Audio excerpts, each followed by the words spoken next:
Hi everyone, and welcome to another STEAM Saturday. Here at the library, we've been exploring folklore from around the world. Today's experiments are tied into stories from China about artists whose drawings magically came to life. You can check out two different variations of the story. The Magic Paintbrush, retold by M.J. York, is the story of a poor boy who uses the gift of a magic brush to help the people in his village and outwit a greedy emperor. The Brush of the Gods by Lenore Look tells the story of a real person, the artist Wu Daozi, but adds some legends and imaginary stories that have been told about his life. Information on how to find both of these books in the library collections can be found in the description box below. After you read the story, you may wonder, can a drawing really come to life? And in some ways, the answer is yes.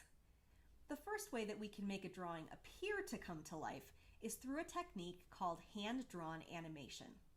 For this experiment, you will need your parent or guardian's permission, a package of Post-it notes, and a dark pen or marker.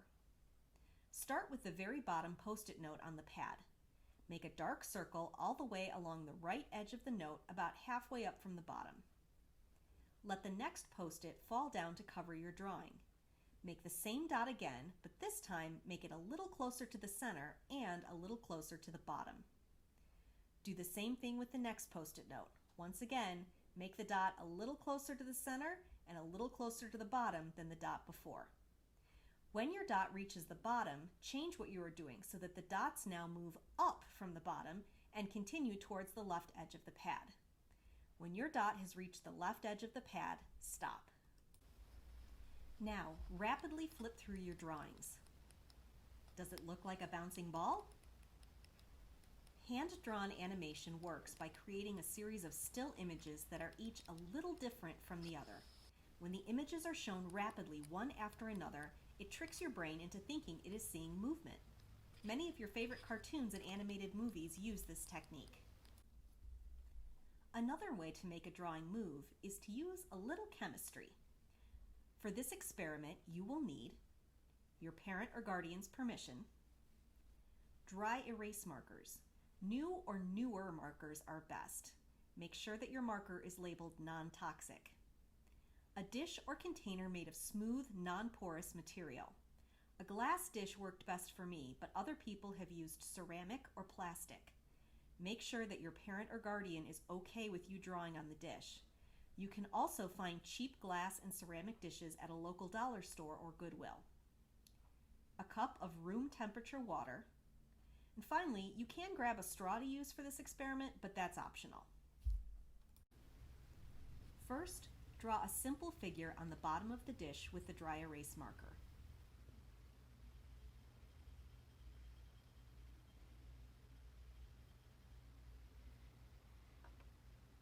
Next, very gently pour in the water a little at a time. And you should see your drawing float to the surface and start to move. If you want to make it move a little more, you can use the straw to blow air onto your drawing. So what is happening? Well, the ink in dry erase markers contains a chemical that prevents it from bonding to a hard surface. This is why you can wipe a dry erase marker off of a whiteboard. Because the ink isn't bonded to the surface of the dish, the water can slip underneath the ink. The ink is also less dense than the water, causing the figure to float up to the water's surface, where it appears to be dancing around. So what if your drawing doesn't move? You can see here that I tried the experiment with different dry erase markers, and only some of them floated to the top.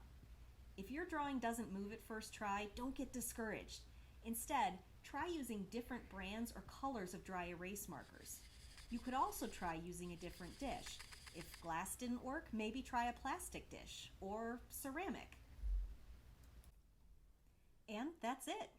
We hope that you keep exploring the art and science of animation, and the library is a great place to start. A list of books on animation can be found in the description box below, along with more information about the experiments that were shown in this video. We'll see you soon with some more STEAM fun. Take care.